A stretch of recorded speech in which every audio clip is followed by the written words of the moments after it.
আজকে 92% মুসলমানের দেশ, লক্ষ লক্ষ আলেম ওলামা মুফতি মৌলানা। আজকে শতাব্দীর পর শতাব্দী ধরে এই জাতি আল্লাহর আইন বাদ দিয়ে ব্রিটিশের আইন মানে। কথাটা বুঝতে পারতেছি কিনা ঘটনাটা? ব্রিটিশের আইন মানে। তো তাহলে এই ওয়াজের ফলটা কি হলো? ফল হবে না। কেন হবে না? যারা ওয়াজ করেন তারা টাকার বিনিময়ে ওয়াজ করেন। আমার কথাগুলো কিন্তু অনেকের কাছে কষ্ট লাগে, তিতা লাগে।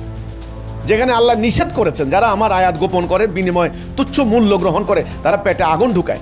আরেকটা সূরা ইয়াসিনের 21 নম্বর আয়াতে আল্লাহ বলছেন, আনুগত্য করো তাদের যারা কোনো বিনিময় নেয় না এবং যারা হেদায়েতের মধ্যে আছে।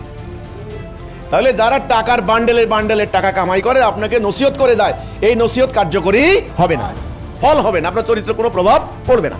আসল ওয়াজ করতে পারবে না তারা, আসল কথা বলতে পারবে না। আসল কথা যদি বলতে যায়, প্রকৃত ইসলামের আকীদা যদি তুলে ধরতে চায়, তাইলে লক্ষ লক্ষ জনগণ নয়, কেবল ঘরে ঘুমাইতে পারবে না। আমি চ্যালেঞ্জ দিলাম, ঘরে ঘুমাইতে পারবে না। মুরগির রান, খাসির রান পরের কথা, টাকা দিবেন পরের কথা, শুধু মায়ের পাথর নিক্ষেপ, ফুল নিক্ষেপ করবে না, পাথর নিক্ষেপ করবে। এটা হলো আমার কথাটা। কাজে আসল ওয়াজটা কি? আসল ওয়াজ হচ্ছে আল্লাহ যেটা বলেছেন সেটা বলেন।